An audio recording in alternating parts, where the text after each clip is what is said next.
not be seen on video, I'd appreciate that. It will allow me to have slightly better control of questions when they arise. So if you'll come in when you come in with video and auditory, when you want to ask a question, that will allow me to organise and cope with that. I don't think there's anything else except to say you're very welcome to this. I must put a caveat on as well, though, please. No one, and I mean no one on the project board or the town council, has seen this report from David Locke in in hard copy. It's very awkward actually having agreed to have a public meeting on a specific day with a project board then the day after, and a council meeting probably next week. So apologies for all that if anybody feels aggrieved, but it was important from my point of view to make sure that town councillors and project board had the hard copy first before members of the public. But we will put the full report again onto our website towards the end of next week, as soon as the technology permits. Right, okay, remains for me to welcome Val Conway, and she's well known to many of you, and she has a presentation tonight, after which she has kindly agreed to take questions, and the questions will please be directed to her, not to anyone else, and I'll be the arbiter of any dispute there if you don't mind. Okay, Val, welcome, and over to you. Share your screen and away we go. Sorry. Right. Yep. Okay. Right, chat. Yeah, thank you. Bye. Can everybody hear me? Yes. Trying to get it up onto a slideshow. Should we ask if anybody can't hear? Oh no, we can't hear. That's that question. Yeah. Up onto a slideshow, but it's taking its moment. And we can see your screen. Well. Right, I think I'll just have to do it this way because it won't come up as a full screen slideshow for some reason. It did just now, but it won't. Right, so the Enterprise Hub Business Plan Review. Moving down, what we were asked to do. We were asked to review the previous business plan that was undertaken some time ago, particularly prior to the COVID crisis that we've all been living through, and to review the local business profile, the views of local operators and agents, whether they've changed as a result of COVID, look at the comparable and competing facilities in the area, try and identify likely occupier demand and where that might come from, and their requirements, what the occupiers might want.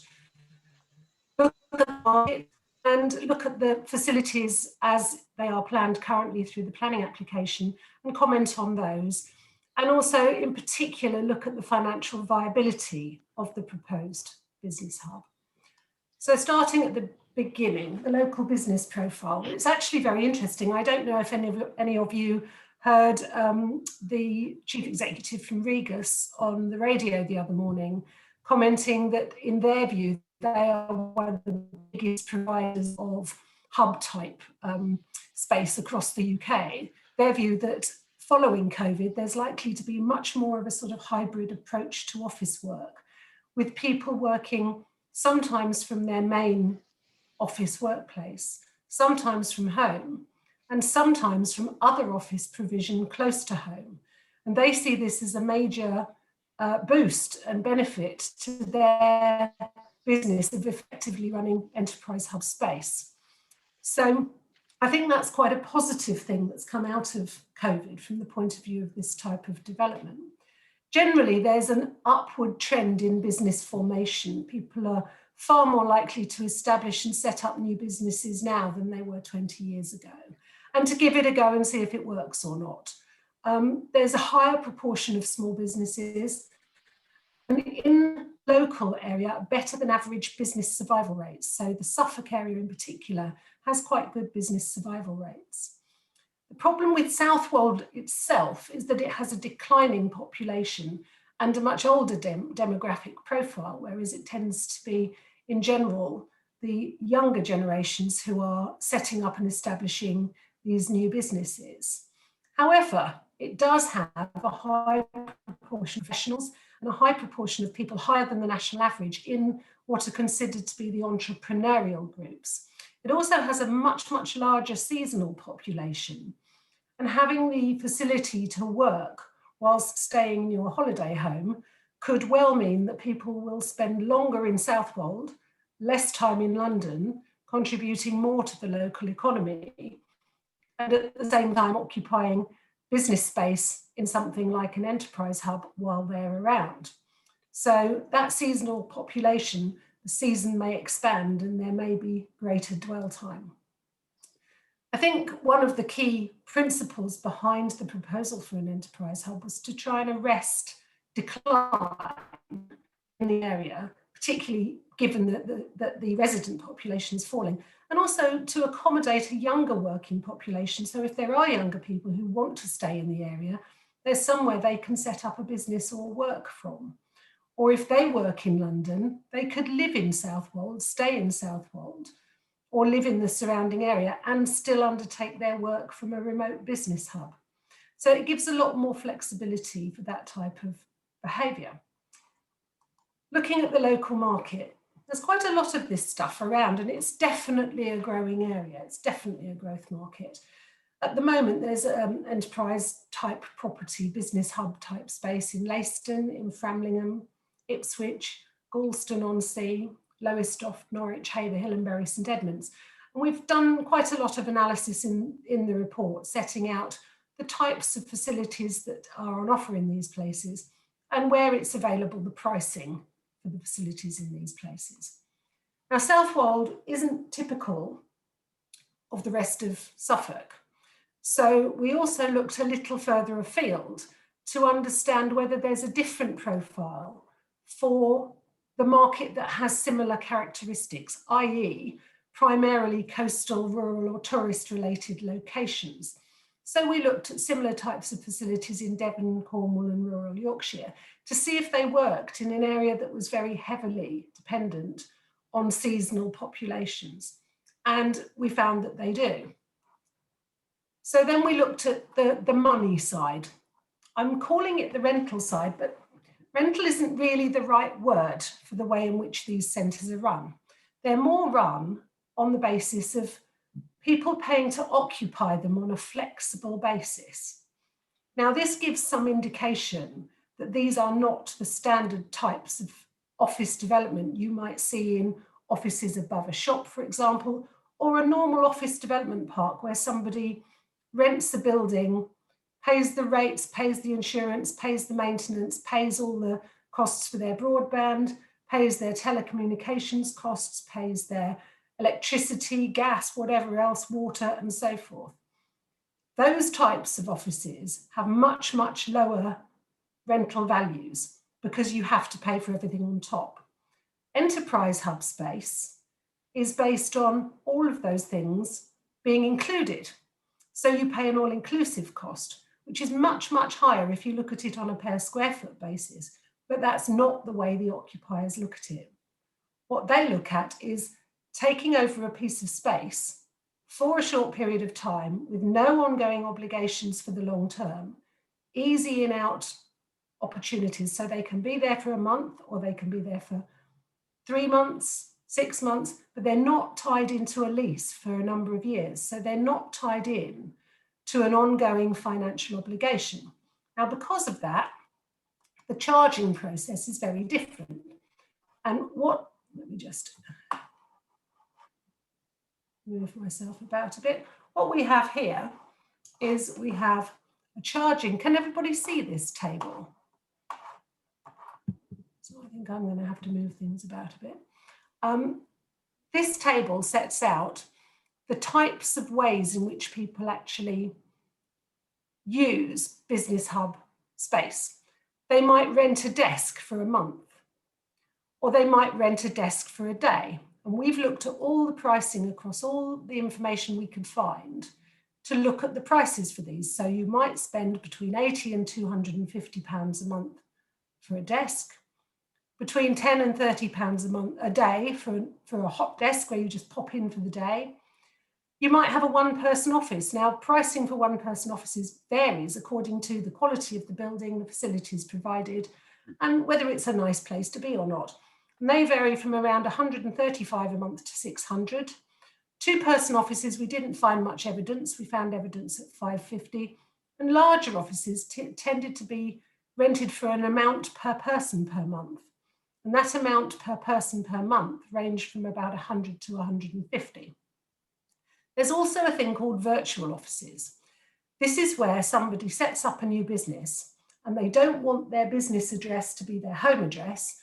They want to have a proper registered address for their business. Partly that's because there can be problems with identity theft if people can find your address through Companies House. So people have got wise to this. And a lot of these centres offer virtual offices where they effectively give you an address, handle your post, and in some cases, handle telephone calls as well. And different packages are available. And these packages vary from £15 to £40 for a basic package, up to £80 a month for a little bit more of an advanced package. Some of these hubs also offer a club membership where you pay a certain amount per month or per year, and that gives you the ability to join a club, which means you can pop in and use a desk if they're available anytime you like during that period. So that effectively you've got access. You can pop in and have a coffee, you can pop in and meet somebody. So it gives you access to a business environment on a very ad hoc basis. Other things we've found with this type of development is that the income is also generated through meeting rooms, because the meeting rooms are hired either by the hour or by the day. So we've looked at the pricing for that. And what we've done is we've looked at the pricing for each of these different types of occupation and worked out an average that we've then looked at for the proposed business hub for Southwold. And in terms of looking at that average, we also discussed the types of charges we're looking at with local agents and operators to see if we were in the right ballpark, and we're advised that we are. So that bit of research, finding out how they work and finding out how people use them, has been extremely important to us in working out what the financial position might be. I'm sorry, I'm having real problems with my IT here. I'm going to have to start sharing again. Apologies for this. These things are sent. I think it's because I tried it earlier and then went into it again. So please forgive me for that. Let's just move forward, if we can move forward.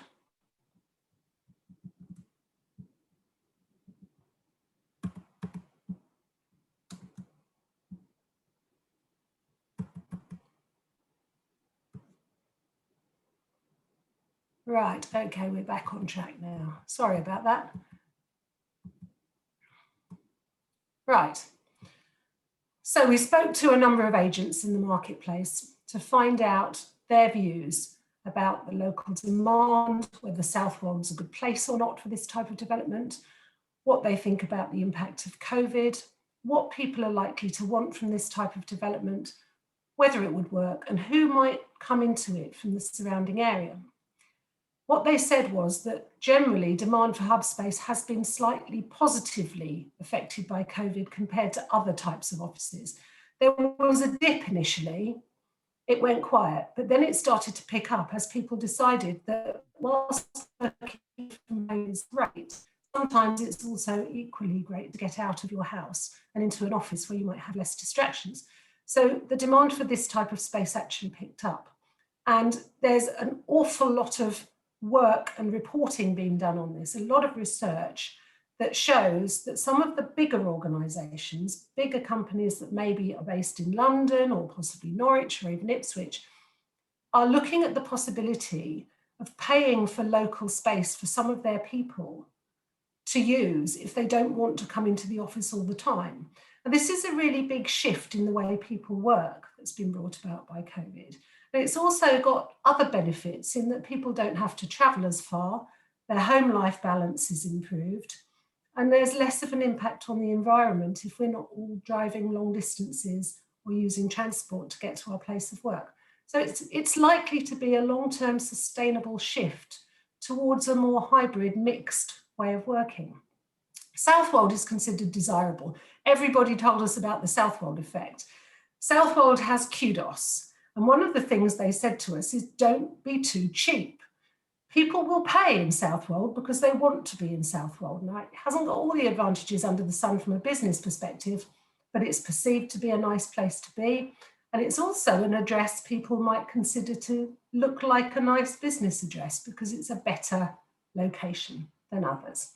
Demand is likely to come from the much wider area than just Southwold, because Southwold has a broad attraction, and it needs to, because it would not operate just on people from Southwold. There's lots of media and arts people who come into the area, particularly during the summertime. Demand could come from them. There is an enormous amount of energy industry and energy industry supply chain that's taking up the space in places like Leiston that may well also overspill into Southwold. The energy industry is likely to grow fundamentally, we're advised by agents, over the next few years in the area. So there's a huge amount of potential demand from that. There's also the wider business market, and we were told, don't be too prescriptive. Don't say you're only coming in if you do this. Be open, be wide, be accommodating. Home workers looking to have somewhere separate from home, it's ideal. What people want is they want to walk in, plonk their laptop down and start working. They don't want to have lots of additional costs. They don't want to have to set up electricity supply contracts or anything like that. They want to walk in and work and pay for everything at once. They want the space to be flexible, and it needs to be flexible to accommodate different types of demand over time, and for it to be dynamic and have a modern feel and a good vibe and somewhere that people get more out of it than just going to work. So it's more than just an office. So the general advice is don't be sector specific, be open and accommodating, and make the place a nice place to work. In terms of the price per office and flexible usage, that was something that we were advised was in the right ballpark and capable of being supported in Southwold.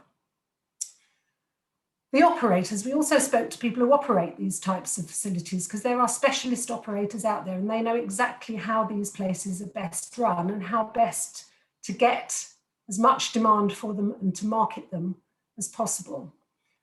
What they said was, make as much of the development as you can, maximise the development. The bigger the site, the lower the impact on the cost of the shared services that have to be provided in order for these centres to work.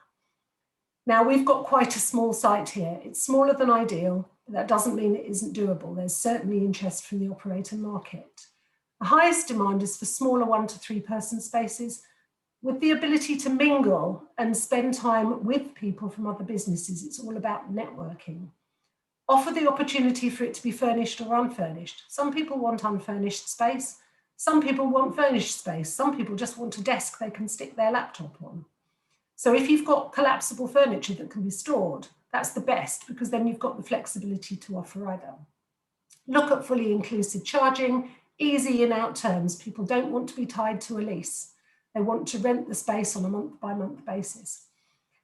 There's strong confidence in the demand in this area of the world, particularly from the 25 to 45-year-old age group. So the location needs to be interesting, vibrant, modern, and appeal to entrepreneurs who fall within that general demographic. In terms of shared facilities, people are looking for communal kitchen areas, communal breakout spaces.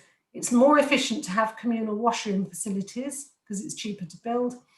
And they're also looking at the possibility, the operators, of the space having a role within the community. If there are meeting rooms that can be hired, there's no reason why other people in the community can't hire them, or existing businesses in the community can't hire them.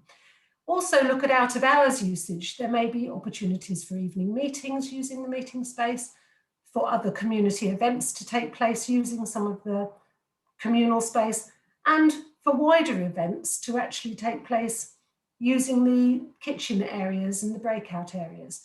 There's opportunities for networking to take place out of normal office hours. There's a whole range of things that can be done in the space that actually maximise the benefit and the income of this type of facility. So, key messages: flexibility, more than just offices, shared space and facilities, connectivity, vibrancy, not sector specific, and confidence that this can work in Southwold. So what should the space provide? We did a quick analysis of all the things that the competition and the typical types of hub provide. And top of the list by everybody's measure is super fast broadband. The broadband has to be absolutely top notch, because people are going in there and they are doing what we're doing now. They're communicating across the internet, and they will be using the internet for their working environment. And if that's their business, it will rely on it.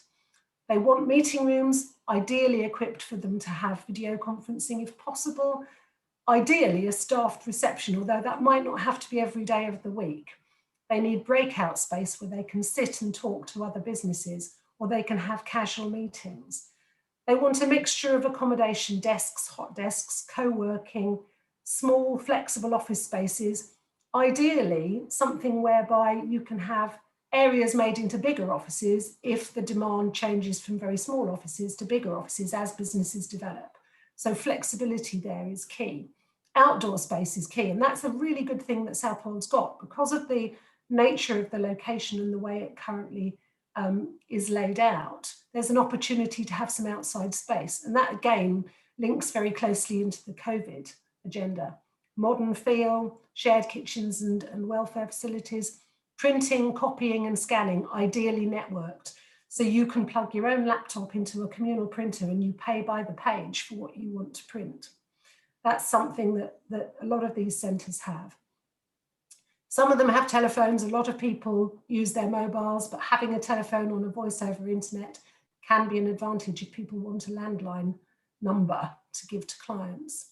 Cycle parking is very important, secure access, and carpeting in some of the office spaces, but not necessarily the communal spaces. There are desirables as well, things like client waiting spaces, customer car parking, but here there is car parking nearby. Some personal storage would be good, lockers, but not essential. Similarly, showers, having the spaces cleaned would be good, but not essential. Having a centralised waste disposal could be good, but not essential. So there's a whole load of things that people look for. And if you had a much bigger floor space, you might have some fun stuff like table tennis tables and so forth. You might have vending machines. Other nice to haves are things like flip charts, pens, stationery, and a gym.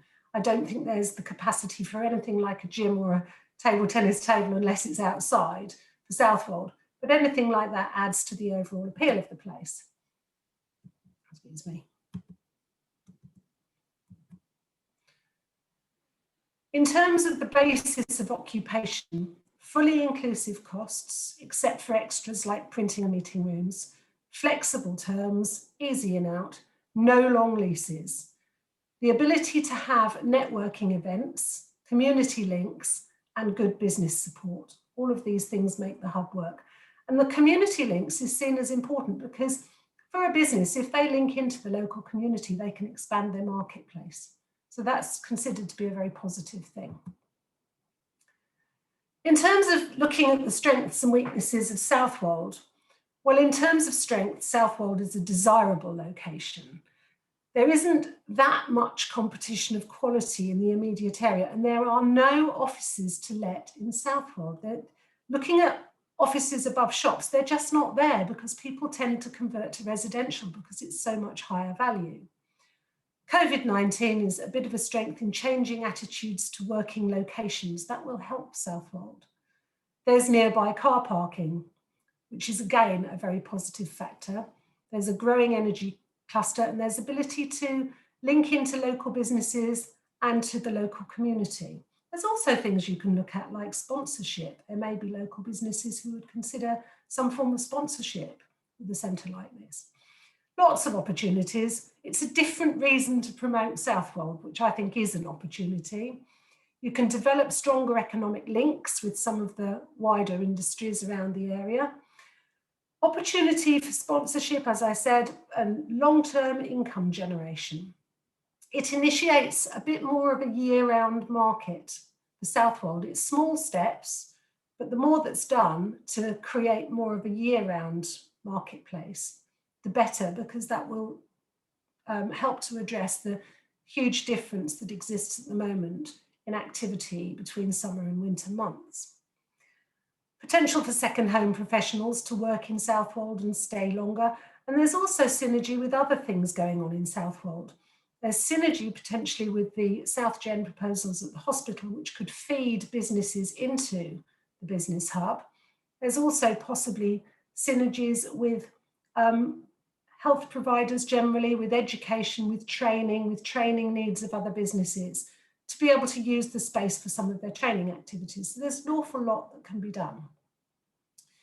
In terms of weaknesses, well, the local demographics are not in your favour, because at the moment we have an ageing population with a larger than average number beyond usual working age and a very low resident population. And this is a risk. It's a risk of Southwold becoming unsustainable unless there are reasons to develop more year-round activity. So it's important that it draws from a wider area and creates a bit more of a sustainable business feel in and around Southwold.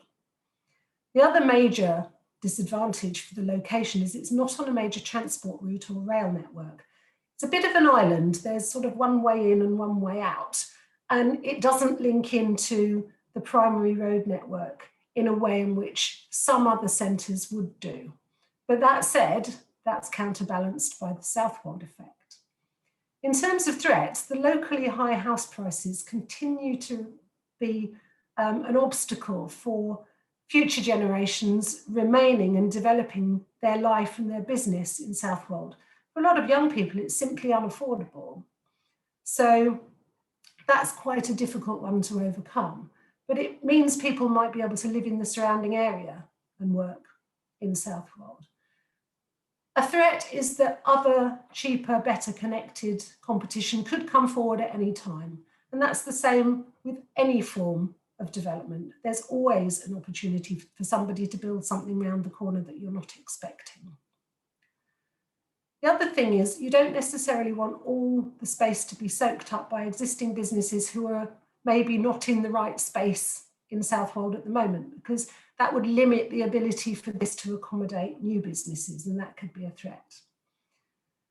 The COVID-19 thing could be a threat depending upon what happens going forward, but at the moment it isn't.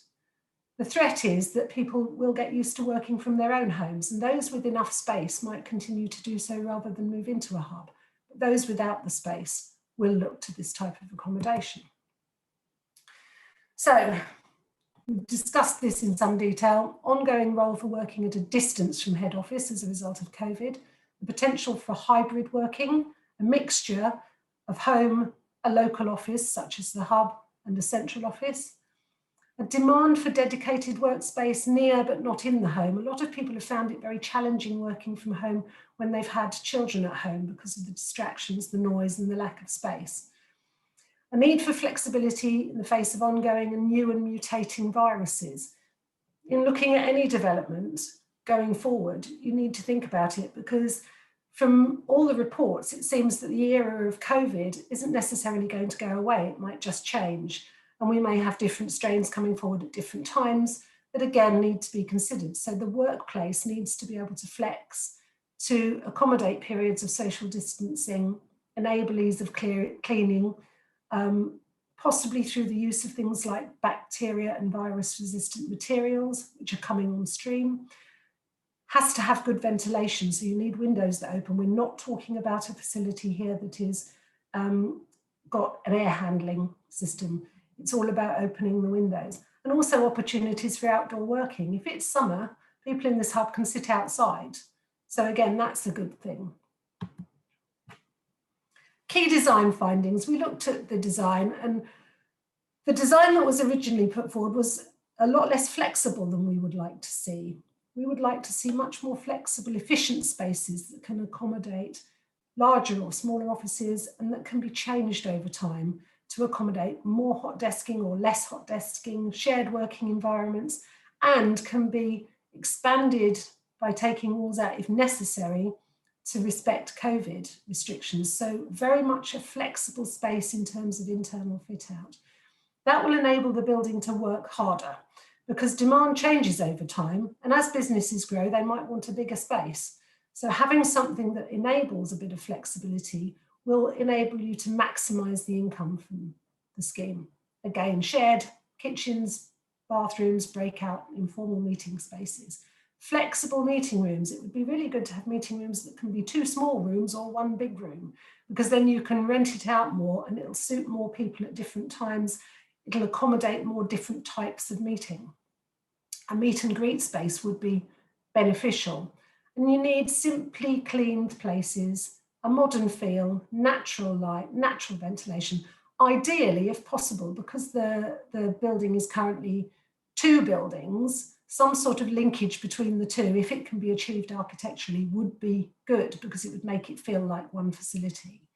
That doesn't mean expensive finishes, it means imaginative finishes. It doesn't have to be a very expensive finish inside to be right. We looked at indicative layouts, basing our look at this on the existing outline of the building, but changing all the insides. So we adopted the floor space floor plans that had been looked at for the planning process, but changed how they might work. And this was just a sketch.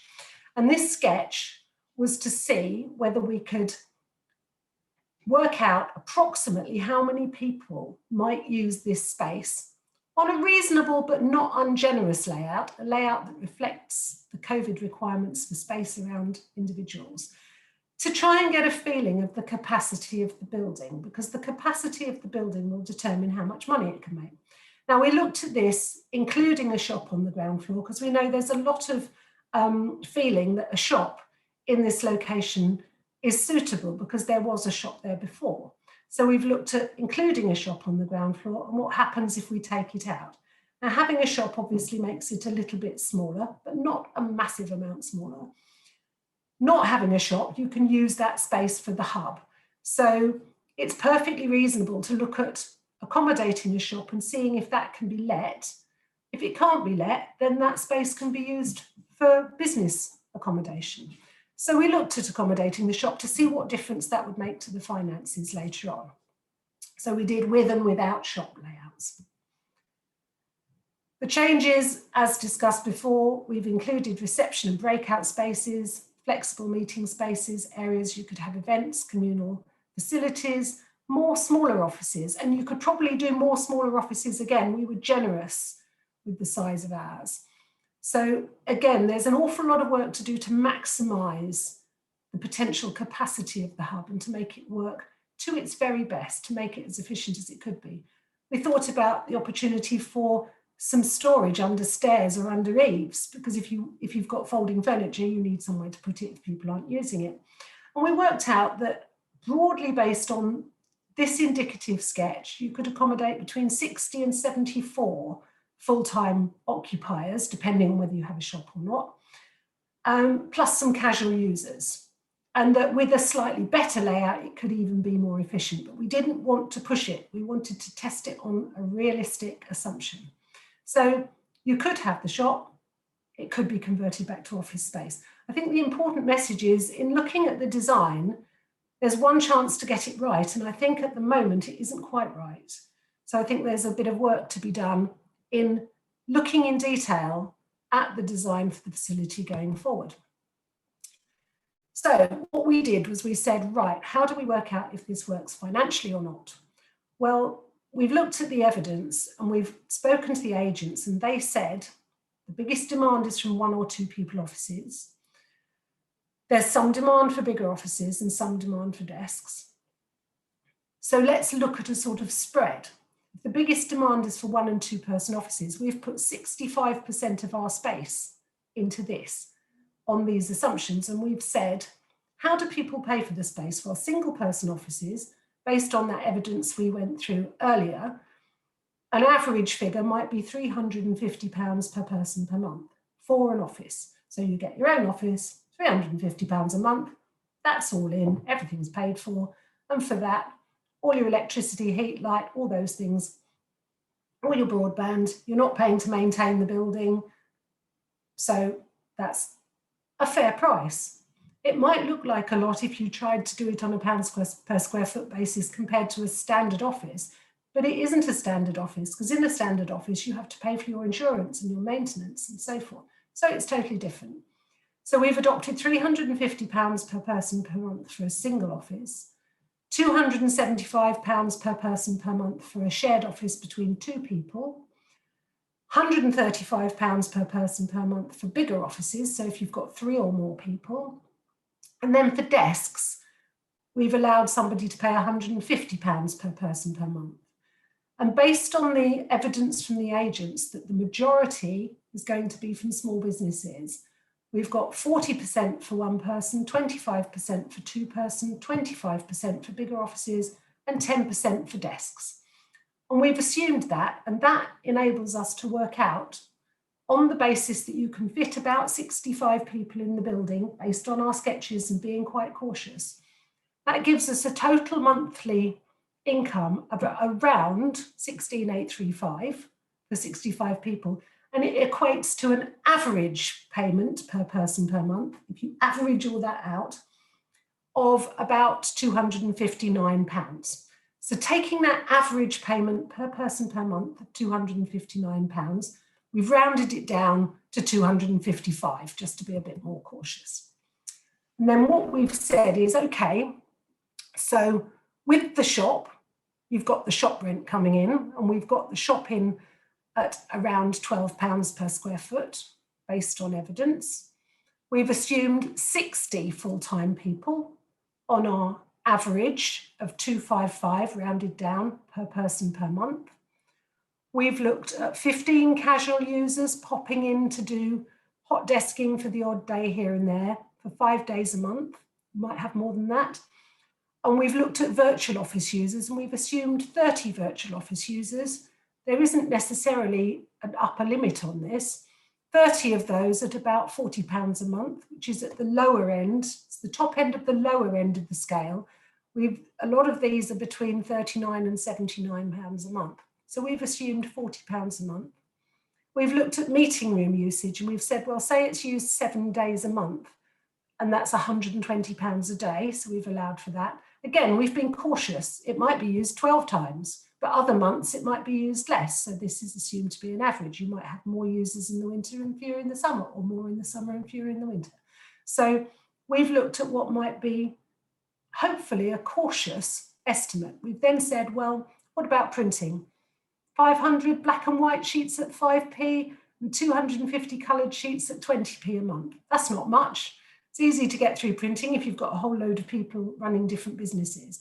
And we've added it all up to see how much income that generates per year. And we've then rounded it down. So we've got 222,000 a year, rounded down to 220. And then we've said, well, it's not going to be full all the time. So we need to look at what the occupancy rate would be. And discussing with the agents, they said between 80 and 85%. So we've opted for 80% because that's cautious. And in looking at 80%, we've got 176,000 a year with the shop, plus the shop rent is 182,500. Without the shop, we get to 188,000 from the business hub. So there's not a huge amount of total difference. The difference is who might receive the rent, because the shop rent might go direct to the council rather than going through somebody operating the hub. So it's just a little bit different in terms of the capacity of the hub itself, if you include the shop or if you don't. But in the overall financial picture, there's not a lot of difference. So we've built up the finances based on a fairly cautious approach as to who might occupy it, fairly cautious approach as to what they might be prepared to pay, and then cautious assumptions about usage of other income generating activities that contribute to the overall total income. We've then rounded it down again, and we've then adopted 80% rather than 100% to allow for the fact that it won't be fully occupied at all times. We also looked at a slightly more positive assumption to say, well, what if things get better? What if things improve? Just to see how it might change. And it has the capacity to increase. We only increased it a tiny little bit just to see what happens. And you could be looking at somewhere in the region of about 200 to 212,000 a year if things are a little bit rosier than we've expected. That's when it's all up and running. Now, to build the centre, the funding is coming from some coastal communities funding and some designated reserves from the town council and the sale of a property. The total money that's available, we have been advised, is 2.63 million. Now, the original business case had assumed that money would be borrowed and would have to be paid back.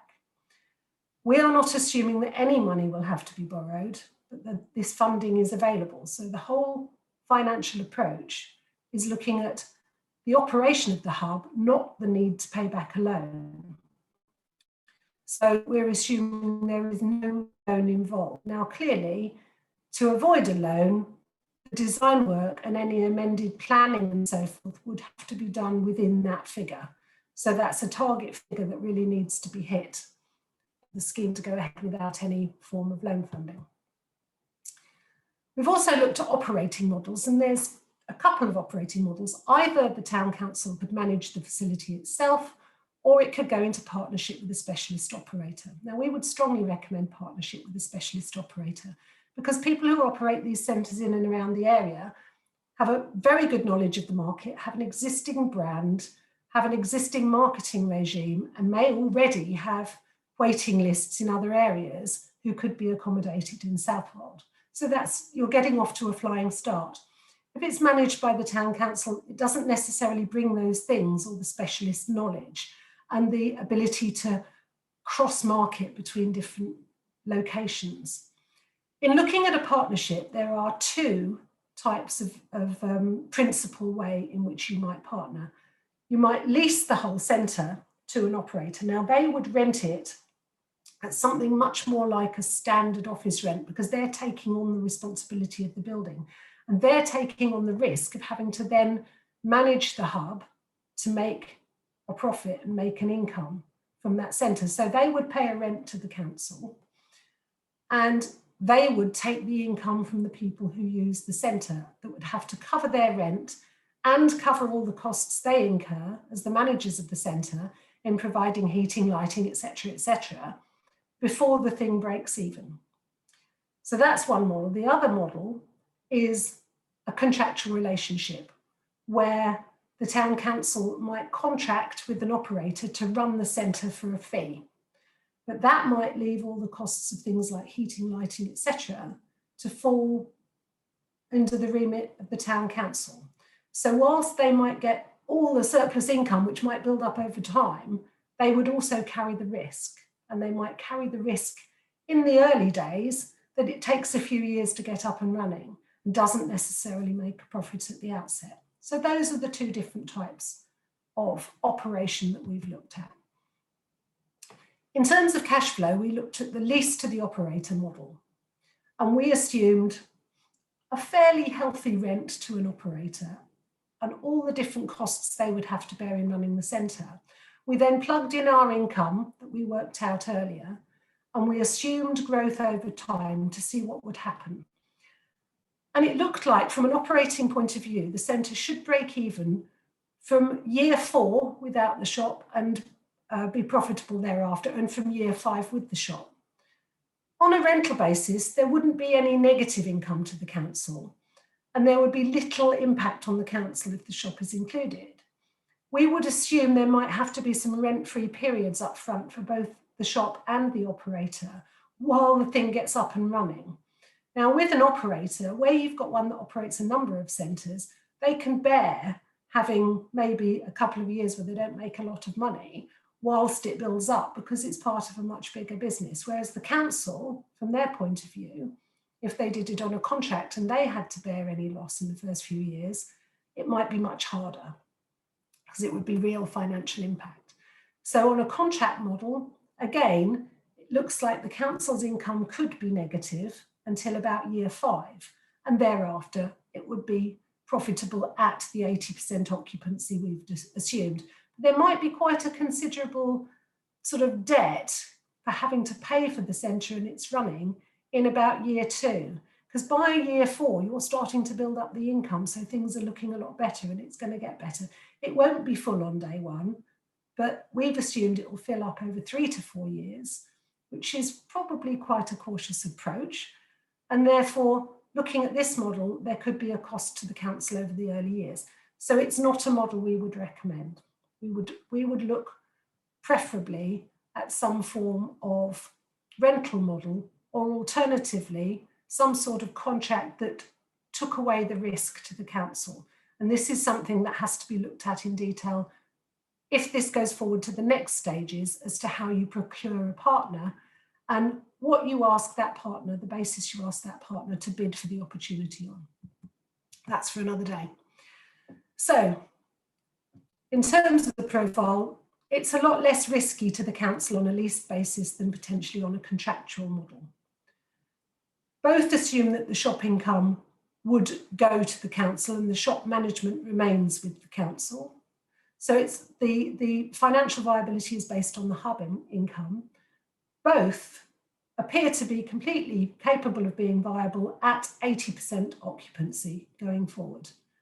In terms of return, the return on the capital invested is low. If you look at the total amount of capital invested, including the grant, it's about 1.85 to 1.9% per annum potential return, there or thereabouts. That's on our cautious figures. If it does better, it'll do better than that. And the return to the council is about 2.7 to 2.8% per annum. Now, this is not comparable to a commercial property investment because this is a regeneration opportunity that's there for other reasons than making money.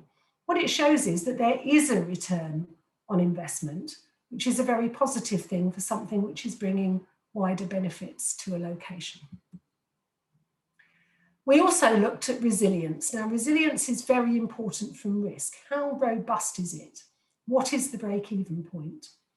Now, if you're looking at our 80% occupancy assumption, at below 80% of the 80%, it still breaks even. So at 79 is the worst scenario. At 79 on a leased assumption with the shop, 79% of our 80%, it still makes money. And what that relates to in terms of its full potential value is around about between 57 and 63%. So somewhere around about 60%, it still breaks even at 60% of its absolute full potential. Now that's quite resilient because that's got to be quite a significant drop before the thing doesn't actually work financially. And I think that's quite an important thing to understand. So our conclusions, our financial conclusions first and foremost. The operation of the business hub in Southwold appears to be viable and sustainable based on charges that are comparable with the local competition and based on fairly cautious assumptions as to occupancy. We think that to maximise performance, an experienced operator should be procured to manage the centre in partnership with the town council if it goes ahead. We think the rental model offers the lowest risk, but there's a long way to go on looking in detail at the operating models. We think there's scope for the income to be improved through looking at the efficiency of the building, the layout of the building, creating flexible space that can derive better performance over time, and also developing income such as room hire, training, events, sponsorship, out of hours usage. None of that has been included in any of our financial analysis. We haven't included any other things that could contribute to the income of this centre. We've just looked at the core activity. Overall, the shop doesn't have a fat lot of impact. It reduces the capacity of their hub by around 50 square metres of net space. Obviously, that will depend on the final design, but the way we've looked at it, broadly, it's about that much net space that it takes up. If the shop's included, we would strongly recommend it's pre-let, because if for any reason no tenant wants the space, and I'm sure they probably will in Southwold, but if they don't, it can be incorporated back into the hub to maximise the size and capacity. In terms of the marketing and demand, our conclusions are that there is a need for business start-up and grow on space in the region, but that Southwold population will not support the facility on its own. It has to draw from a wider area. There is market confidence in the proposed enterprise hub and a lack of existing modern business space in Southwold. There is operator interest in the facility. People do want to run it. The majority of early demand is expected to come from very small businesses that are likely to grow over time. It shouldn't be aimed at any specific sector, but seek to accommodate a wide variety of businesses, as long as they're compatible and they don't create problems, a wide variety of businesses to maximise demand. And securing that demand is going to require some strong branding and proactive marketing, which again comes back to having a partner who is used to doing this and who is involved in that market in the area. The Southwold effect is also considered to be positive because it's a sought-after location despite its lack of connectivity. Design and facilities, our conclusions are that the design review is necessary to make sure the hub offers the right mix and style of space to attract enough market demand and to make sure that it maximises that market demand. Flexibility, simplicity to accommodate changes over time, facilitate COVID as and when required going forward, reflect the entrepreneurial character of those that will be using it with a light modern feel, efficient systems and efficient use of space. The outdoor space will be fantastic. Shared rather than individual welfare and kitchen facilities to improve efficiency and encourage interaction between the tenants, which is seen as fundamental to the success of this type of development. Support community and out of hours use of meeting spaces and communal areas, and also consider fallback options. If the space could be chopped up into workshop or maker spaces, if the market for offices was to collapse, you have a fallback position. It can still operate in a different way. Also, it might be a good idea to have a look over the scheme and see if it could be converted into residential use as a safety net, but only as a long-term safety net, because nobody knows what happens in markets before it happens. None of us have a crystal ball. It would be a great safety net, but not at the cost of the suitability for the enterprise hub use, which is its primary use. But it gives you a bit of very, very long-term resilience should anything go horribly wrong. The design review should seek to secure delivery within the available budget. And if possible, linking the buildings would be really good to create a feeling of a single entity rather than two buildings, especially if there's a single meet and greet facility. The development is below ideal size, but it is workable in Southwold. And the availability of super fast broadband is absolutely essential to the overall project.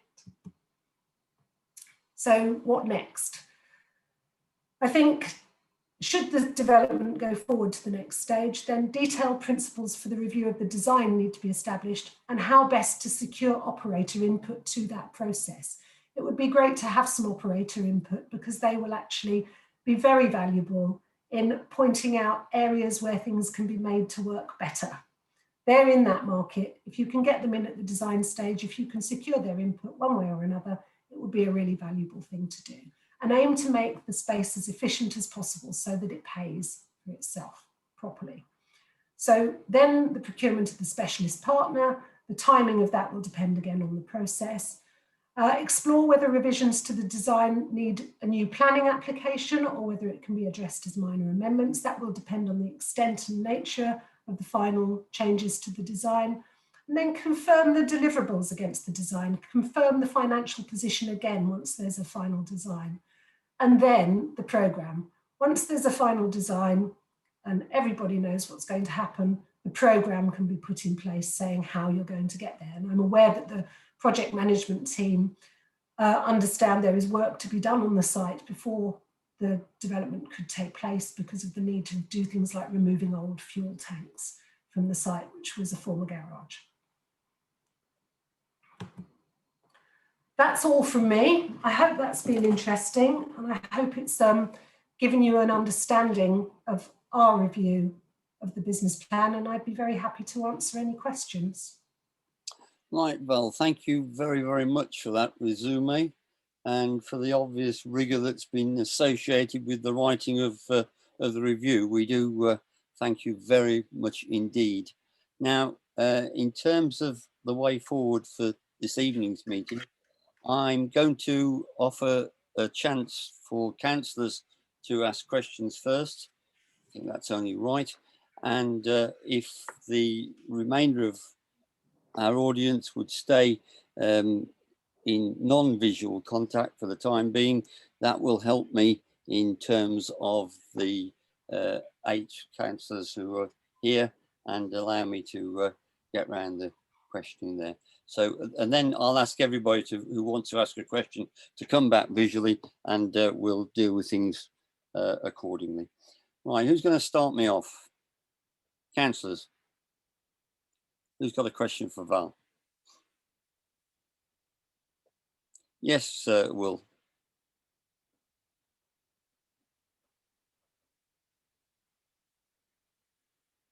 Just asking you. Can't hear you, I'm afraid.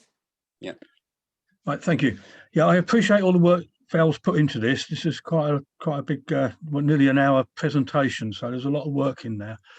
And I am also pleased that she is looking at the possibility of other usage of this site. Ever since we first started this project, we did always look at the possibilities of mixed usage. So I'm really pleased that she's doing that. And my question would be, have you looked at the pricing if we were to go to some ideas of like workshops, you know, artist workshops instead of office space? Is there a lot of difference? I noticed that you say there's not a lot of difference between a shop and an office, really, in the great scheme of things. Is there much difference between a workshop and an office space? There is a difference in the pricing between the shop and the office. It just doesn't make much difference to the overall financial picture. In terms of the workshop space, yes, we have looked at some of the maker spaces and workshop spaces around the area, and they are considerably cheaper, and it would have a negative impact on the finances. I think another thing that's key to highlight here is that I know the very original scheme also included some residential. The site is not very big, and for the hub to work properly, it does need to have a critical mass, and it's already at the small end of the spectrum for this type of development. And I would be very cautious about making it any smaller. I think it would work with the shop or without the shop, but I think if it was sought to make it any smaller than that to introduce a mix of uses, the danger would be that it undermines its critical mass and it wouldn't work so well. Yeah, thank you, Val. Thank you, Will. Any other member? Yes, Simon. Thank you. I'll have to ask you, John. Yeah, yes, I have unmuted. Thanks for that, Val. Very interesting. Can I ask whether you've considered the total cost of constructing this now, and whether there is an effect of what's happened with COVID and general construction costs? And do you have a view of how much now this will cost from a construction point of view, with all the flexibility and all the areas you've talked about? That was outside of our specific remit. That's something that the project management team is working on. However, we certainly looked at the costs in relation to the Build Cost Information Service average construction tender price figures, and the budget suggests that it can be delivered within typical build cost construction figures. Now, clearly that budget has got to pay for more than just the build, but we don't see it as being outside of possibility at all for it to be delivered within that figure, depending upon how much things like taking the tanks out of the ground cost and so forth, which we don't know at the moment. In terms of the design changes, if anything, you can simplify a lot of things and reduce some cost. Now, in terms of the wider market, it's an interesting question you've asked, because I was doing a lecture earlier today for Oxford Brookes University and looking at some issues surrounding build costs, and COVID has actually led to a slight reduction in build costs, partly because there's a reduction in activity in the construction industry. And Gardner and Theobald, one of the leading cost consultants in the UK, are predicting a 1% drop in build prices this year. And there is signs that some of the construction companies aren't busy enough, which always leads to very competitive pricing because they need to keep their people and their stock employed. So it looks like we're heading for a period when build costs might fall down a little. In terms of the total cost, there's still a lot of work to be done and a lot to be understood about the site itself. And clearly, in going forward, looking in detail at the costs as part of the design review has got to be done as part of the next stage. And have you included the cost of capital in your figures? We haven't included a cost of capital. We've looked at the return on capital because there's not a borrowing cost. So we haven't assumed any borrowing in looking at the operational cost of the scheme and the operational viability of the scheme. What we've looked at is what that represents as a return on investment. And clearly it's not a commercial return, but it is a positive return. So it's viable. Yeah, but there is a cost of capital, isn't there, of the amount of money that the town council would put into this project. But anyway, that's a detail. Well, the cost of capital. The cost of there are capital. other questions, so let me take up your time. And all of that, Simon, was predicated on the idea that we have to do it within 2.63 million, was it not? That's the point I'm trying to bring out. Because thank you. Thank you. I'm glad I understand that bit. Yep. Thank you. Yes, Michael Ladd. Thanks, Ian. Yeah, no, very interesting presentation, Val. I have to say some of the numbers were quite small. I struggled with them a little bit on screen, so it'll be interesting to see them when we get a hard copy to go through them in a bit more detail. My eyesight's not as good as it used to be, unfortunately. But my question really is, the reason we wanted to do this in the first place was to see what the impact of the pandemic had on, or might have had, on the demand. And so I think from what you're saying, and you'll correct me if I'm wrong, that in a sense, it's almost increased the demand to what it was previously. Is that correct? Is that what you would say? Yes, that's definitely the message we're getting back from the market, that more people are likely to be working closer to home rather than at their head office base going forward, that there have been significant changes in working patterns directly arising as a result of COVID. And there's a feeling that people won't go back to exactly how they worked before, and that there will be periods when people have to work differently going forward. And this type of space is ideal for enabling that to happen flexibly. And certainly the report from the Regis MD that was on Radio 4 the other morning absolutely backed that up. As far as they're concerned, the COVID-19 pandemic initially had a negative response, but over time has had a positive response as people have discovered the opportunity to work flexibly. Okay, great, thank you. Thank you, Michael. Yes, Jessica. You'll have to unmute yourself as well, though, I'm afraid. Okay, apologies for that. I was interested in the age profile of the people who are likely to be using the hub or the building, whatever we're going to call it. And that I think it was like something like 28 to 45 in that region. And I was also interested in the fact that you did not see Southwold itself as being the market because of the kind of town we are and our demographic, but that these would be people who lived in Raiden or in the outlying regions. Is that correct? Yes, it will be some of those people. It will also be some people who maybe have second homes in Southwold and who choose to spend the time they're not working in their main office working from Southwold rather than working somewhere else. And it could also be people from who are coming into the area because of the industries that are bringing them there. A lot of people who work in things like the energy industry spend time away from their homes in the week and need a base for their business in the week if they're hotel based. Now they might have on-site work to do that's very practical, but they might need an office space also from which to work. So there's a whole raft of different types of people. And you might also get people living on the outskirts of Ipswich. You don't want to travel into central Ipswich. That's one thing that COVID has really done, is it's made people less inclined to travel into big centres and more inclined to travel into smaller centres and shop in smaller centres, and they might prefer to travel to Southwold rather than travel into the town. So it could be quite widespread.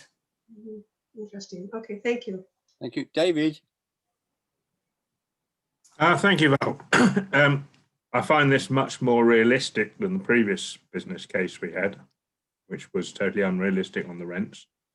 But I'm a little bit worried about the statements you make on demand, and I hope when we get the hard copy, you'll be able to substantiate some of these claims rather than just actually opinions, because I am concerned that the demand is going to be there. I accept the bind is that it's got to all be offices to make the fixed cost work, but I'm still very doubtful that we're going to meet that demand. So I hope you can substantiate some of these claims. Okay. Thank you for that. In terms of that, a lot of it is based on the feedback we've had from the local marketplace, who knows it far better than we do, and from the operators who have confidence that that demand will be there. In terms of measurable demand, it's impossible to measure demand in an area that has no offices from a metrics point of view, because there isn't any take-up evidence, because there is no space. And this is something that the agents repeated to us and we saw for ourselves. But there's certainly market confidence from people who are actively involved directly in this market in Suffolk. And I think they know far more about this than certainly I do. Okay. All right, David. Thank you. Yes, Paula. Can I ask, who were these people in the market and agents that you asked to get this information from? Yes, we asked a number of agents and we had responses from 3. We spoke to Roche Chartered Surveyors in Norwich. We spoke to Fennells, who I think are one of the local agents. And I can't remember off the top of my head the name of the other one, but it's all in the report. There were 3 local agents. We asked about 6 or 7. We didn't get responses from all of them. In terms of operators, we spoke to Mentor and Enwes, who both operate similar facilities in the nearby area. Lovely. Thank you very much, Val. Thank you. Right. Michael or Anne? Otherwise, I'll throw it open to audience. Right, everybody. If you'd like to come on visual now, please, if you want to ask a question, and I'll go. Yeah, okay, Dexter, I'll come in a minute. I'll just go through my screen. I've got 3 screens full of people. I'm assuming that if you are lit up and I can see you, you'll want to ask a question. So I'm going to start at my 3rd screen, and that seems to be blank. Right, okay, fine. Ian Small.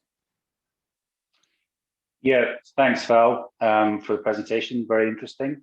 David raised a point about demand, and I too would like to see the figures around demand and the research done on that.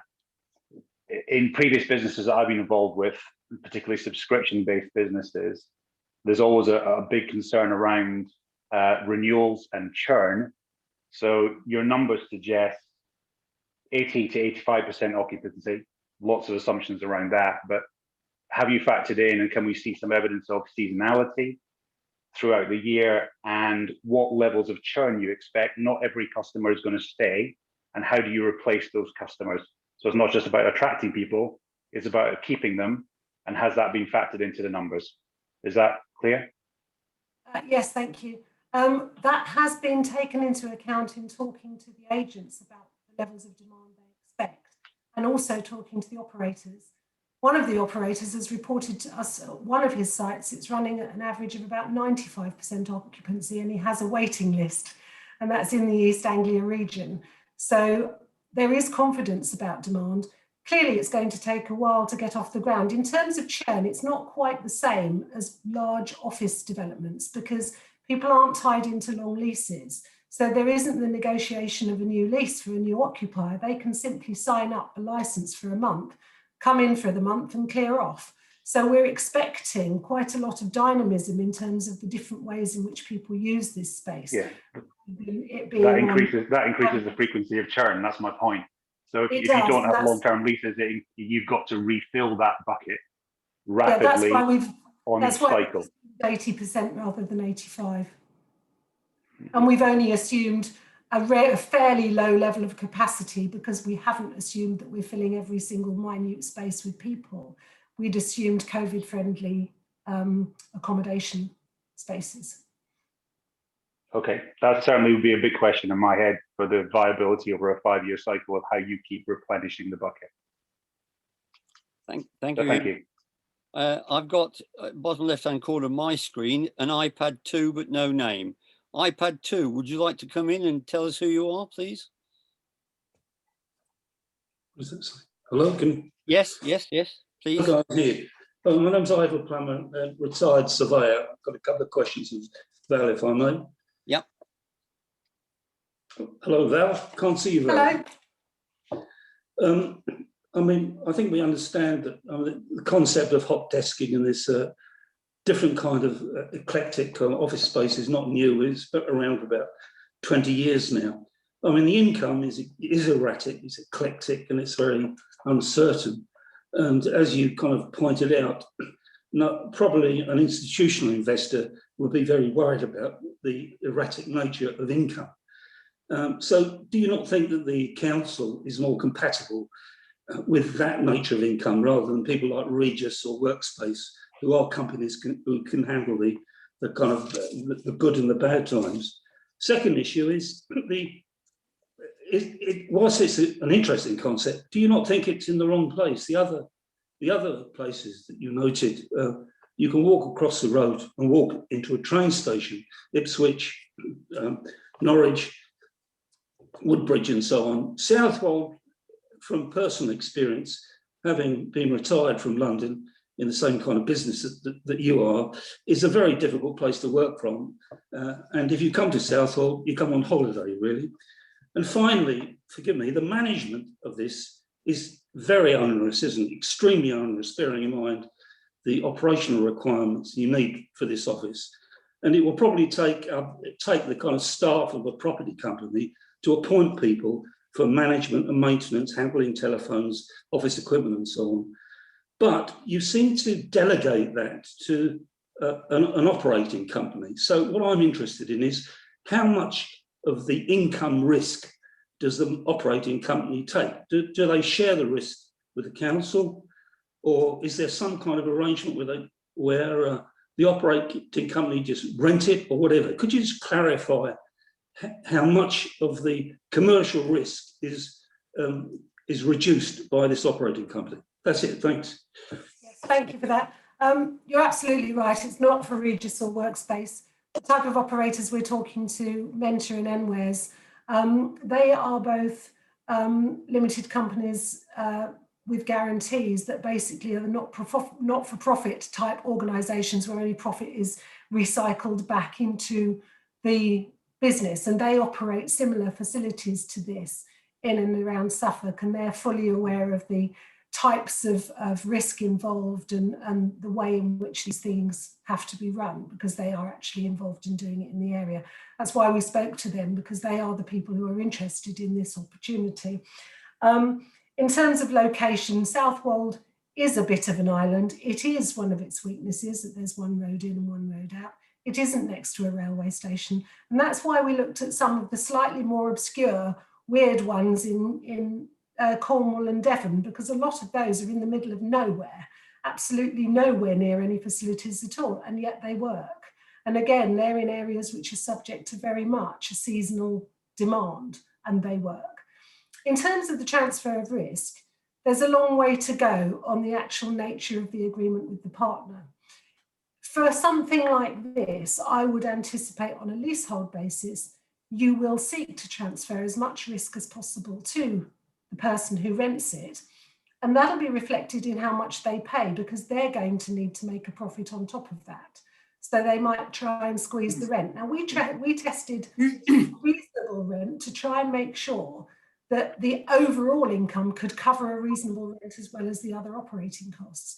It's also the sort of thing where you may have a rent that's linked to the amount of income that comes in year on year. So effectively, there's a risk share and the income to the council would go up. Sorry, you've gone. Missed that last two sentences, Val. Sorry. Can you just go back one sentence, please? No, No. she's gone. No. Okay. All right. Okay. We'll try another one and see where we get. I'll come back to you, Mr. Leon, I think I'm back now. Somebody All right. muted. Okay. We missed 1.5 or 2 sentences of what you were answering, Mr. Plummer. Yeah, you might well end up with a situation where you have a rental sharing basis where effectively the rent is linked to the income over time. So it's a risk sharing type profile. It might be that you have a fixed minimum rent with a top up that's related to profit over time. There might be a profit sharing element. There's all sorts of different ways in which these contracts can be put in place. And that's really for the next stage. Now, we tested a fairly robust rent because we wanted to look at what put the squeeze on the overall viability. If you have a much lower rent, yes, you don't get as much for the town council, but you might have a more sustainable long-term business profile for the operator. And as this is all about regeneration, rather than being a big money spinner, there's an awful lot to be looked at in how you structure the partnership with the operator. But certainly we would want to pass the operational risk over to the partner. And they've got the skill in managing it. Are you coming back now? Just briefly, if I may. Yeah, yes, please. Come on. Then. How much on a kind of annual income of about £200,000? What do you think the cost of the operating company would be, approximately? I'd rather not answer that question because we're in a public forum and this will be a matter of negotiation going forward and we might undermine our negotiating position. So if you don't mind, that's one I would prefer to sidestep, as I'm sure you understand the reasons for that. Okay, thanks for that. Cheers. And I'd have probably counted it as inadmissible actually in another forum. Thank you ever so much, Mr. Plummer and Val, for that. Lady Bannerman, would you like yes, Dexter, I'm going to come to you. I'm just trying to be fair in terms of my screen. Lady Bannerman, would you like to ask a question? You are muted though. Can you hear me? Thank you. Yes. Firstly, I'm quite unconvinced by the financial viability of this. When we think about the expenses of keeping it going, the fact that it is very spasmodic and all the expenses and paying the organisers or whatever they're called, I don't see how that could possibly work. And secondly, could Jessica talk to us about the old hospital? Because I understood she's going to have all those facilities. Could I stop you there, please? These are questions to Val Conway alone, so I'm not going to take anything else. So we can't talk about the old hospital. I'll just make a comment. Not tonight. There is no old hospital there. Okay, well that's it then. That's just a comment on my point that it's just not very convincing. Do you want to address that, Val, or should we just move on?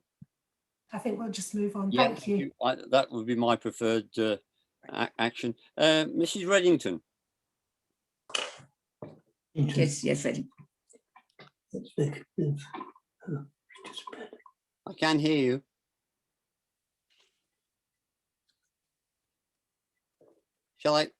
Shall I come back to you when I've done it now. Oh, right, fine. Okay. This is not entirely a question related to the presentation. Oh dear. But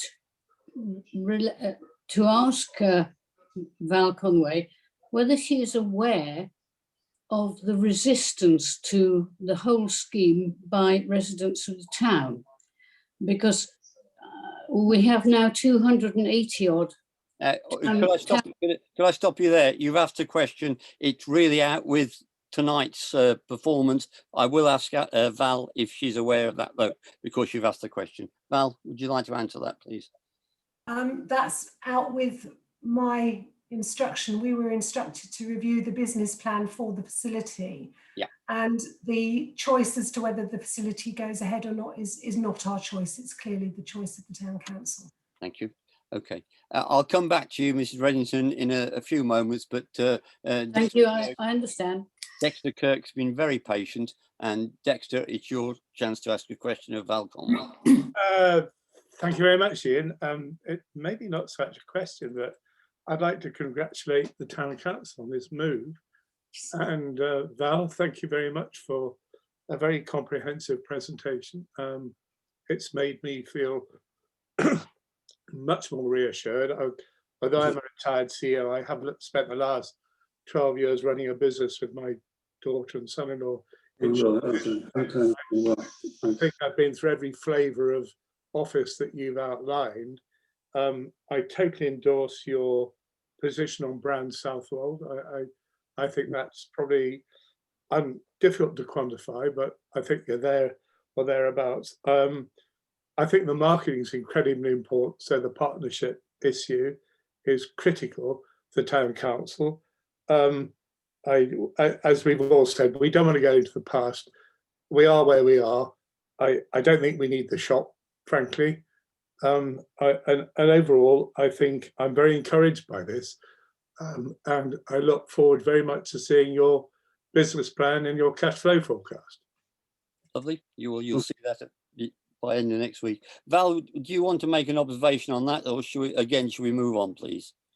No, thank you. Move on. Yeah, right. Lovely. Vanessa, you have a patient hand there, which I will get rid of. Thank you. Thank you. Take my hand away. My question is just about parking. Val, you made reference to the fact that there was nearby parking and the fact that this site would be appealing to a wider business set of entrepreneurs than Southwold has currently. I'm just conscious that that could perhaps bring as many as 16, 20 extra cars a day. Where is that parking? The parking is just the other side of the former police station building. There's existing parking in that location, and I'm advised that that car parking is going to be made available for this facility. Ian? That's Millennium Car Park, Vanessa. Yeah, and that's going to be formally open all the time, is it? Well, that's going to be subject to negotiation and the way things develop, yes. Okay, it's just that is dependent upon, I just feel that this hub is as I've echoed Dexter, but it does bring extra parking into the town, which is great, but it needs to be considered as part of a bigger parking conversation would be my comment. Of course, yeah, okay, righto. Catherine and Jeff Fuller, please. Hang on, okay. Yes, thank you, Ian. And thank you, Val. That's a very good presentation. And I think, like Dexter, I'm a bit more reassured than I was previously. I'm pleased with the flexibility of the scheme, and some of the values are a bit more realistic, although are in excess of what we get for our serviced offices in the centre of Norwich. And sorry, Val, I am a chartered surveyor as well. And I'd also be part of the target market. I go to the office now once a fortnight, maybe once a week. But I wouldn't pay £350 for a one-person desk, I can tell you that. And I think that's my big problem is the demand is, of course, speculative. We don't know. The proof of the pudding is always in the eating. And what we do know is that we don't satisfy what generally makes these hubs worth in terms of the demographic and the transport connectivity. And I think that's a big worry. And it does lead me to think that a lease to an operator is the only viable way forward. That, I think, by definition, is going to be at a pretty low rent. And I'd be interested to know if there was any research into the level of rent, although I appreciate you might not want to disclose that at this point. The other aspect, again, is the parking. I am rather bizarrely the owner of that land. It needs to be transferred. I mention it again, Michael Ladd, from my personal name to the Millennium Foundation. But at the moment, it only has use for 28 days a week, a year parking. So that planning will need to be done as part of this scheme. And I'd like an assurance that that will happen. So I think, just to fall back on that, I think the demand is the big question. And I think, that is going to dictate the arrangement with the operator. And I think the town council will need to be well advised to make sure that the risk to themselves is minimized. And I'd also suggest that perhaps, particularly given that with social distancing, if we are to have a shop in that location, perhaps an A3 use, that's a restaurant use, would be extremely, I think the demand for it would be very good. And I think you'd get a lot more than £12 a square foot in rental terms. Okay. So that's it, thanks. I'm just assuming you made a note of that, Val, and we'll move on. Yep. Thank you. Yeah, okay. Stephen Cheshire.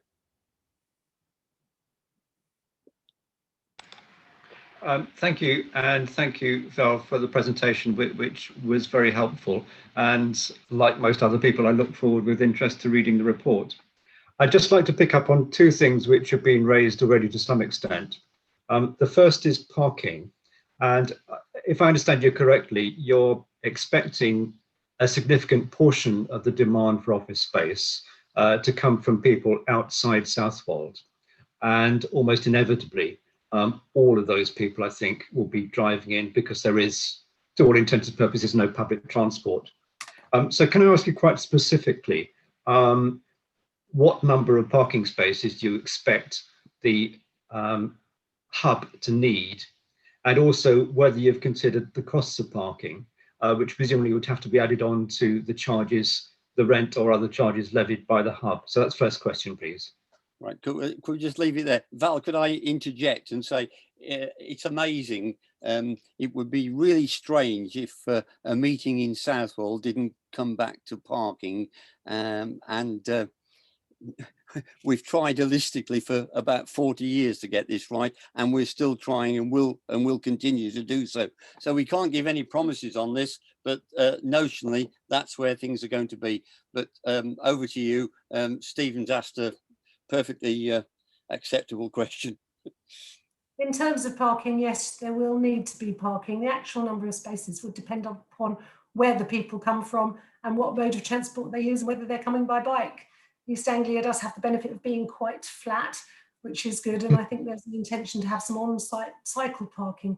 But assuming approximately a third of people came by alternative means of transport or locally and the rest didn't, you'd probably be looking at between sort of about 40 odd people coming in, 40 to 50 people coming in using a car at some point, and possibly at some points in the year when it's not suitable for coming in by bike, even more. So there will need to be somewhere for those people to go, and there will need to be somewhere for them to park. In terms of the cost of parking, we would expect the individuals to pay for their own parking as they do in any other town when they go there. So that would be a cost they would have to bear. And I think that's the same for any type of office and any type of accommodation, that you would normally pay for parking unless you're lucky enough to have parking provided with your office. And these days, very few people actually get that benefit for nothing.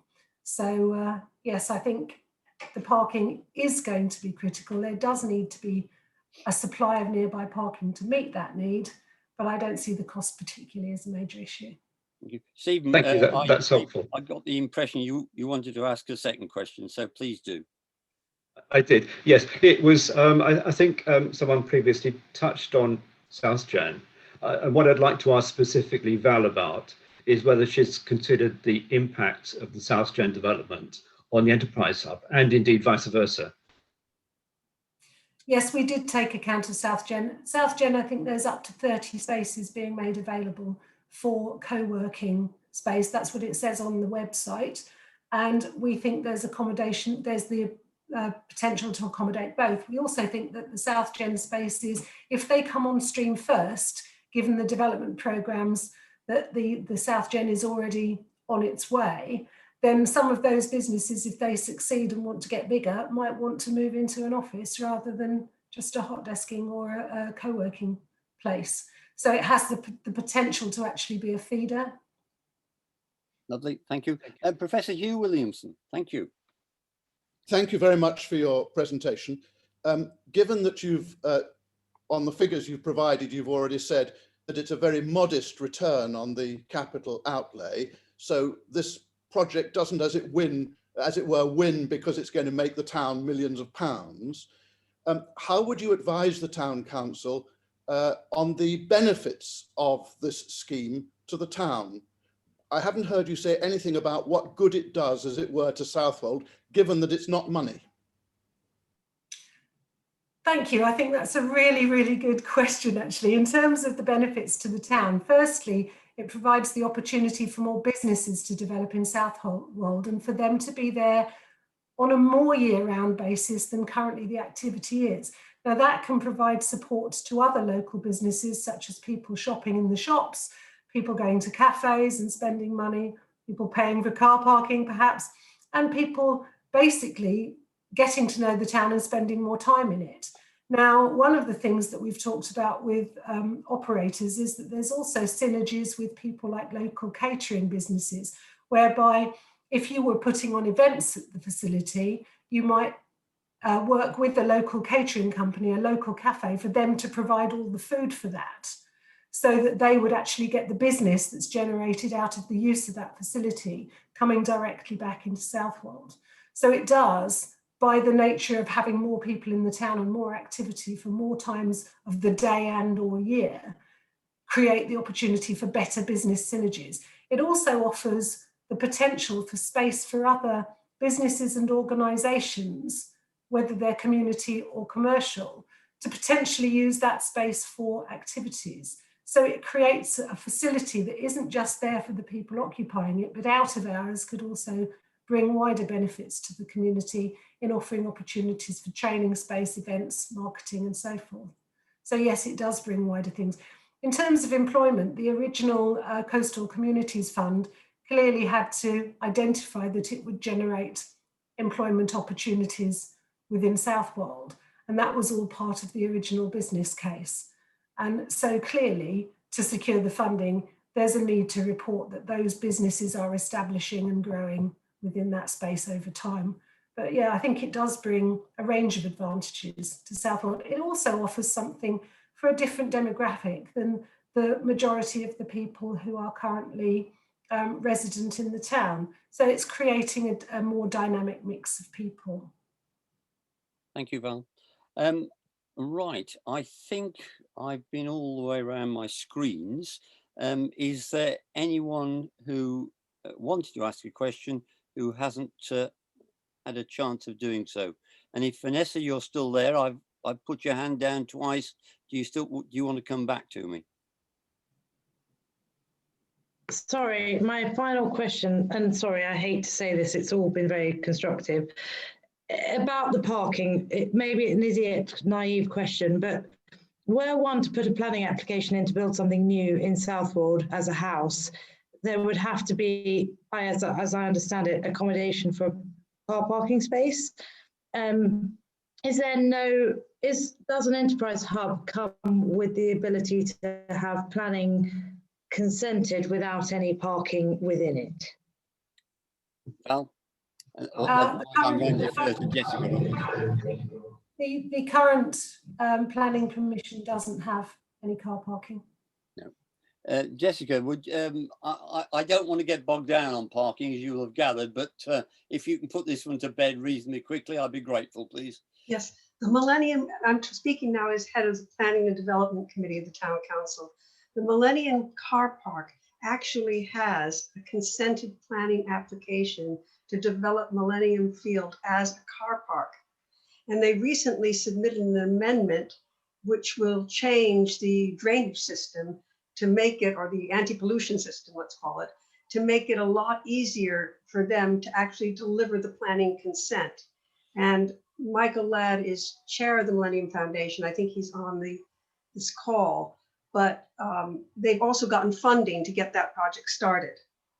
Okay. So because this new car park will have a lot of spaces and will be very close to the station yard development, that would be the logical place for people to park who are working there. Okay. So would this development business hub have designated parking within that new plan? That is something that has to be negotiated with the Millennium Foundation. Okay. But if you imagine that you are an employee coming into town and you want to park near your place of work, regardless this of is cost. a 2-minute, this is a 3-minute walk to your place of work. Yeah. Okay, thank you, Jess. If Michael Ladd's still there, I'm going to invite him to come in should he wish to. We'll understand if he doesn't want to, and then I'll take Ridley Burnett failing that. Michael hasn't responded, so Ridley. Oh yes, Michael, hi. Do you want to come in and say anything on this discussion? Yeah, sorry, Ian. Just echo your comment, really. It's incredible that we've got stuck in parking, hasn't it? Yeah. Yeah. That was inevitable, I think. Just to give some reassurance to people, there's been a fervour over many years trying to work on the parking situation. And Jessica's quite right. The Southwold Millennium Foundation have currently got an application going through. We're hoping to hear in the next couple of weeks. about that car park. That's a car park for 160 spaces, although the sign which went up today says 150 spaces, but we're not going to hold them to that 10 other spaces, I don't think. Half of the car park will be, that's 80 spaces, will be hard car parking all year round, and that will be paid car parking. And the other half of the field will be an overflow car park, because I've said many times before, we've operated this car park through the summer months for the last 5 years, and it's very evident that it's an overflow car park. This time of the year, there would probably hardly be half a dozen cars in there, but obviously during the summer, we've opened at August Bank Holiday, we've had 200 cars in there, basically. So it is an overflow car park, we realise that. But nevertheless, it's going to be a real asset to the town. It's going to actually improve our parking capacity considerably. And the town council, sorry, the trustees of the foundation have agreed in principle that the town council will have allocated, I think it's either 10 or 12 spaces there for the station yard project. Now I say in principles because we haven't agreed any money for that yet, but it is agreed in principle that these spaces will be dedicated for the employees at the station yard business hub. And I think that was in the planning consent originally, if I'm right in thinking. That was part of the reason. One of the conditions that the planning went through is because it had to have that available car parking spaces close by, within 100 metres, I think, or something. So yes, we have got funding in place. If all goes according to plan, we've been scuppered a bit because of COVID, obviously, like everything else, but we do hope to start construction of this car park this year. Okay, thank you, Michael. No more questions or statements on parking then. Could I leave you for a second, Ridley, because I've just noted a hand with a Nick Williams, although Nick's sitting on the sofa behind. Yeah, hello. please come in. But you'll have to unmute yourself. That's probably Nick's job. Close enough to the computer. Is that better? Well, it's improving. It's not that marvelous. Okay. Can you hear me now? I think that's probably good enough. Yes. Okay. Just want to say, great presentation, Val. Nothing to do with parking, but talking about potential agency who may run the units. I was thinking, as an addition for the local people, based on younger people perhaps wanting to start their own businesses, enhancement from someone like Enways or that could offer business advice, you know, as part of a package, not just putting people into the office, but, you know, allow them to get access to potential loan facilities, business advisors, specialists who in certain industries help them. And that may be a way forward when looking at who it is that's going to potentially possibly manage it, to give an enhancement that would benefit the local people if they want to start a business or something. That's all I want to say, really.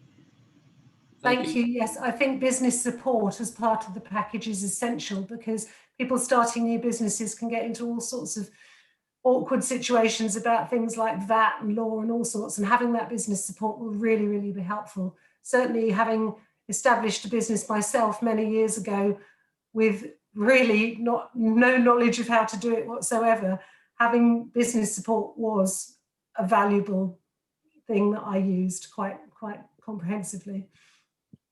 Ridley, sorry, apologies for the second time. I've just noticed that Jonathan's come onto the screen. And do you want to ask a question, Jonathan? I was, but Rid can go first. He started. Well, yeah, okay. That means I've got to find him now. Okay. You want the final question, right? This may be an age-related question. I have the impression. Thank you, Val, for a very clear and all-embracing presentation, that this was actually an interim report on the business plan. I understood that it was not complete. No, it's complete. Is this correct? The report. So it's been signed off, has it? No, it hasn't been signed off. It's going to the project board tomorrow and to councillors after that. So it's not complete? Well, it's written and that's complete as I understand it. But complete, but not accepted. That's not accepted. No. Fine. Okay. Just wondered. That's the end of me. Okay, but at the Thank end you. of it, right? You have been out of the loop for a couple of weeks, I think, probably. No, Ridley? I've been in lots and lots of loops. Okay, which have good. informed you actually, but never mind. I'm glad we've caught up then. Jonathan. Yes, you just mentioned business support, and that's fine, but that's going to add to the management costs. And we've heard before that there doesn't seem to be really any sound financial basis for this. We don't know what the management costs are going to be. They might be or might not be hived out. There is really little evidence that you're going to attract this number of people into offices in Southwold. Certainly when we did a review some time ago, when we put up the alternative plan, we got in touch with local agents and they said there wasn't a great need for office accommodation. And so it'd be interesting to know exactly what your evidence is and to see some hard costs associated with the income and expenditure. For Val's benefit, Jonathan, could you say who the we is, please? Sorry? The group of people that put up the alternative plan.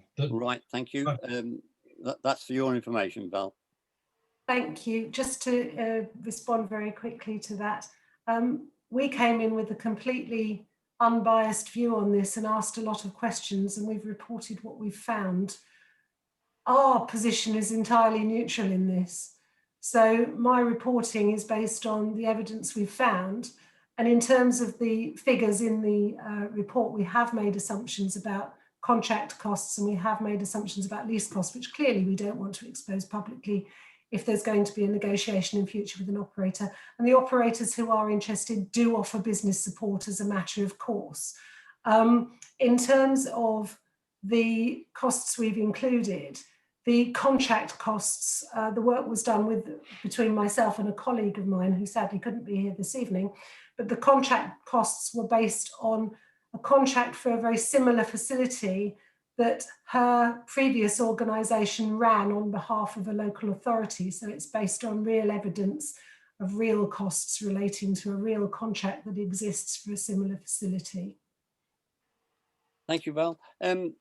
I had a notional finish time of 1945, and just looking at my watch, I see it's 1945, but I'm happy to take another burning question from anywhere in the room, should she or he wish to put it. Otherwise, it just gives me great pleasure to thank Val for her review and her presentation, and you've heard accolades from around the room tonight, which I think are hugely deserved, and you know where my thanks is over a long period of time, Val, and I do thank you personally on behalf of the Town Council for all the work you've done. So if there's nothing else at the moment, just to re-emphasise that the hard copy of the report will be on the Southwold Town Council website at the end of next week. Project board members will receive it tomorrow, as will town councillors once the project board has met. And then we shall have to have a period of reflection and make some decisions in terms of, as Ridley Burnett said, acceptance or rejection of the report. So that's the scheme of things. I want to thank everybody who's been part of the meeting tonight. You've been hugely cooperative with me, and I am really extremely grateful for that, because there were a lot of people in the meeting. So thank you very much, and good night.